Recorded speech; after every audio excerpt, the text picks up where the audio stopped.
La Juve va mal, facilement battu 2-0 par une équipe de com qui n'a pas forcément forcé son talent, sans Nico Paz qui plus est suspendu, avec Kenan Yildiz souffrant du mollet gauche apparemment, sorti en fin de match. À 4 jours du retour contre Gala, c'est une bien mauvaise nouvelle. Comme revient à un point de la Juventus au classement de la Serie A, la Juve qui laisse l'occasion à la Roma de creuser l'écart pour les places directement qualificatives à la Ligue des Champions. Une Juventus sans confiance ni idée qui se présentait avec de nombreux changements. Kalulu suspendu, c'est McKennie qui passait piston droit d'une défense à 5 renforcée par Gatti. Coupe Miners descend d'un cran, Bremer étant blessé. Il a été en grande difficulté d'ailleurs. Miretti attaquant droit, Conceição sur le banc, Openda en 9. La Juve a arboré un nouveau maillot vintage aux bandes horizontales étranges que j'aime bien. Numéro rouge dans le dos, ce qui fait un sacré flow pour Yildiz. Un col relevé à la Cantona, manche longue, maillot dans le short, j'aime vraiment beaucoup. Il dégage quelque chose, surtout avec son petit bandage au genou. La Juve qui a abusé du jeu long dans le dos de la défense sans conviction tout au long du match. Comme ici avec Thuram, c'est le premier que j'ai noté, qui essaie de trouver Openda en profondeur, c'est trop long, quand bien même des solutions courtes étaient disponibles, surtout avec Kenan Yildiz, il y a bien un joueur à, à qui donner le ballon dans ce genre de poche d'espace de haut jeu, c'est bien lui. Des ballons bas perdus bêtement, ici McKennie est pressé et contré, Locatelli lit mal la trajectoire, Douvikas s'empare du ballon, décale Voivoda, qui éteint coupe Miner d'une feinte, et frappe et marque. Di Gregorio n'est pas exempt de tout reproche, mais à sa décharge, le ballon est contré en début de course. Ça n'empêchera pas le gardien italien de se faire critiquer encore et encore, comme à son habitude récemment. Buffon manque décidément à tout le monde dans ce club, je crois. En témoigne la publicité sur le bord du terrain. Il y a des ballons perdus comme ça, plein axe dans la position la plus exposée au contre. C'est pas possible. Là, c'est Kelly qui tente de trouver une passe ici alors que l'intervalle est fermé, quasiment fermé. Là, c'est Locatelli. Le ballon en soi est bon, je pense, mais les joueurs ne se comprennent pas à ce moment-là. Ce qui entraîne une perte de balle et derrière un contre dangereux.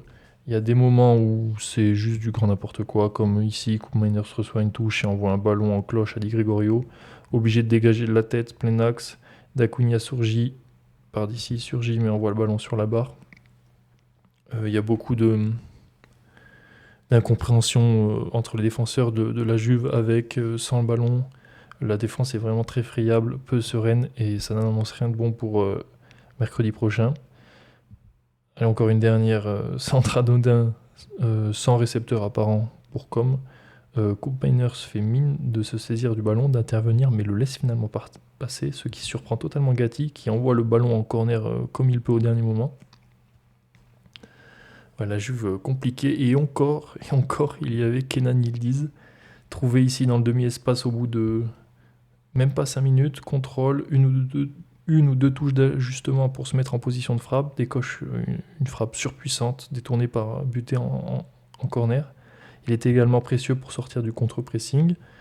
Une des grandes forces du com de Fabregas, pourtant, échappe ici au tacle, crochette, accélère, crochette un premier joueur, un deuxième qui le fauche et obtient une faute, soulage son équipe. Précieux aussi pour prendre le jeu à son compte, prendre les décisions, prendre les risques. Il s'empare du ballon, il accélère, conduit, progresse, juste assez pour monopoliser la concentration, la densité de l'adversaire venu le stopper, et décale sur le côté juste à temps. Sauve même son équipe sur un contre de com post-corner, où il bat Baturina à la course, protège le ballon et obtient la faute. Et bien sûr, dans le dernier tiers adverse, c'est un monstre. Crochet derrière la jambe d'appui ici, dépose Smolcic. Crochet de Voivoda directement derrière, arme la frappe et tout ça à une vitesse absolument impressionnante. Juste avant, même situation, moins excentrée, contrôle poitrine. Il a le temps de mettre le ballon au sol, de fixer, de rentrer dans la surface et envoie le même crochet derrière la jambe d'appui sur Smolcic et Ramon. Vous allez peut-être me trouver légèrement excessif, mais pour moi, Pour moi, il y a du Johan Cruyff dans le joueur. Il est grand, il est rapide, il est élégant, balle au pied, il a une conduite caractéristique. Et surtout, il envoie de ses crochets et le tout à une vitesse absolument hallucinante. Pour moi, il y a un truc à creuser. Yildiz finit le match quand même à 10 duels remportés, 6 fautes subies, 4 dribbles réussis sur 4, 100% de réussite au dribble. C'est incontestablement le meilleur joueur de la Juve, le franchise player, le joueur sans qui rien n'est possible à mon avis. Et pourtant, comme je l'ai dit, la Juve est battue par Com, qui n'a pas forcé son talent, encore une fois. Le 11 est légèrement différent de ce qu'on a vu le dernier match à Milan, où ils avaient tenté un 3-4-2-1, il me semble, avec Nico Paz en pointe. Là, pas de Nico Paz suspendu, remplacé par Cacré en 10, mis au cœur du jeu. Le 2-0 vient d'un modèle de contre-attaque. Perrone lance parfaitement d'Acuna en profondeur, qui sert ensuite Cacré avec un bonne réussite. Ça passe entre les jambes du défenseur turinois. Je ne reconnais pas ici, peut-être Gatti, qui finit dans le but vide. Je n'ai pas axé cette analyse rapide sur Com volontairement pour deux raisons. Tout d'abord, parce que je souhaitais voir la Juve avant le retour contre Gala, afin de déterminer simplement leur capacité à renverser la situation. Et je vais vous donner ma réponse tout de suite. Non. Non.